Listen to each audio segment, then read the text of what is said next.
নমস্কার বন্ধুরা, আমি অরিন্দম চলে আসলাম আজকে এই মুহূর্তে কেন্দ্রীয় সরকারি কর্মচারীদের জন্য বিরাট একটা গুরুত্বপূর্ণ আপডেট নিয়ে। 18 মাসের যে বকেয়া ডিএ ছিল, অর্থাৎ করোনার সময়তে যে 18 মাসের বকেয়া ডিএ ছিল, তার একটা গুরুত্বপূর্ণ আপডেট নিয়ে এইবার কিন্তু সেই বকেয়া ডিএটাকে নিয়ে এবং আবার কিন্তু যাতে অষ্টম পে কমিশন ঘোষণা হয়, এরকম আরও বিষয় আজকে ভিডিওটাতে আলোচনা করব।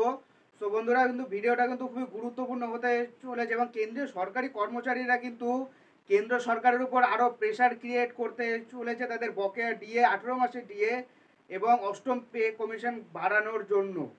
সো ভিডিওটা কন্টিনিউ করুন। শুধু বকেয়া ডিএতে সন্তুষ্ট নয়, এবার সরকারের ওপর সাঁড়াশি চাপ বাড়ালেন সরকারি কর্মচারীরা। সরকারি কর্মচারীদের তরফ থেকে বাজেটের আগে কেন্দ্রের কাছে 7 দফা দাবি জানানো হয়েছে। তাতে বকেয়া ডিএর কথা ইস্যু রয়েছে, আছে অষ্টম বেতন কমিশন কার্যকর করার দাবি। এই নিয়ে সম্প্রতি মন্ত্রিপরিষদ সচিবের কাছে একটি চিঠি লেখেন কেন্দ্রীয় সরকারি কর্মচারীরা। সরকারি কর্মচারীদের তরফ থেকে বাজেটের আগে কেন্দ্রের কাছে যে 7 দফা দাবি জানানো হয়েছে: অষ্টম বেতন কমিশনের গঠন, নতুন পেনশন স্কিম বাতিল করে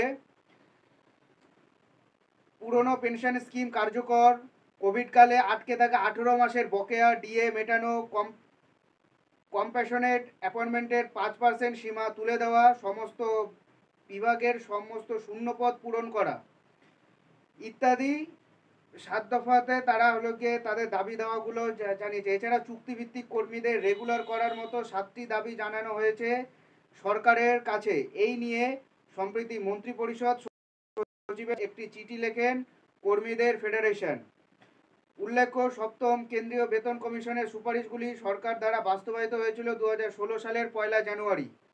সেই সময় আন্তর্জাতিক শ্রম কমিশনের বিধি এবং এই ফর্মুলার ভিত্তিতে 26,000 টাকা মাসিক ন্যূনতম বেতনের দাবি জানানো হয়েছিল। তবে সেই সময় মাসিক ন্যূনতম বেতন 26,000 টাকা করার প্রস্তাব প্রত্যাখ্যান করা হয়েছিল, ফলে ন্যূনতম বেতন 18,000 টাকা করা হয়েছিল। 2014 সালে সপ্তম বেতন কমিশন গঠন করা হয়েছিল। এরপরে 10 বছর অতিক্রান্ত হতে চলল। এই আবহে নয়া পে কমিশনের প্রয়োজন রয়েছে বলে দাবি উঠছে। এদিকে বিগত বেশ কয়েক মাস ধরে জাতীয় পেনশন স্কিম এবং পুরনো পেনশন ব্যবস্থা নিয়ে রাজনৈতিক তরজা তুঙ্গে। বহু ক্ষেত্রেই সরকারি কর্মচারীরা পুরনো ব্যবস্থা চালু করার দাবি করছে, কিন্তু নতুন পেনশন স্কিম নিয়ে কোনো আপত্তি কেন আপত্তি সরকারি কর্মচারীদের? কত টাকা জমানো হয়েছে, কত বছরে চাকরি যোগ দিয়েছেন, কি ধরনের বিনিয়োগ করা হয়েছে, বিনিয়োগ থেকে কত আয় হয়েছে, এই সমস্ত বিষয়গুলির ওপর নয়া পেনশন প্রকল্প নির্ভর করে। পুরনো ব্যবস্থা শেষ পাওয়া বেতনে 50% পেয়ে যায়, যা নির্ধারিত ছিল, সেই সঙ্গে অন্যান্য সুযোগ সুবিধাও মিলত এতে। এদিকে নয়া পেনশন প্রকল্পের আওতায় নিজের কর্মজীবনে যে পরিমাণ অর্থ সঞ্চয় করেন কর্মচারীরা,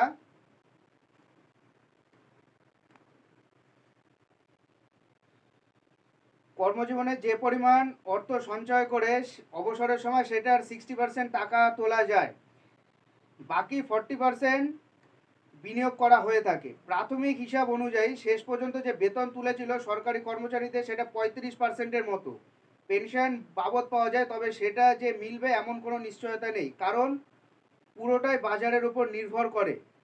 সরকারি কর্মচারীদের একাংশের বক্তব্য, পুরনো পেনশন প্রকল্পে কোনো ঝুঁকি নেই, নয়া পেনশন প্রকল্পে ঝুঁকি আছে। এর আগে 2003 পর্যন্ত বাজেট বরাদ্দ থেকে অবসরপ্রাপ্ত কর্মচারীদের পেনশন দিল সরকার। তবে বাজপেয়ী জামানায় চালু হওয়া ন্যাশনাল পেনশন স্কিম সিস্টেম 2004 সালে 1 এপ্রিল থেকে চালু হয় এনপিএস। সো বন্ধুরা, এটাই হলো আজকেকার আপডেট। সো এরকম আপডেট পাওয়ার জন্য অবশ্যই আমাদের চ্যানেল বেঙ্গলি কেরিয়ার পথকে সাপোর্ট করে রাখবেন। দেখা হচ্ছে পরের ভিডিওতে। ভালো থাকবেন সবাই। নমস্কার।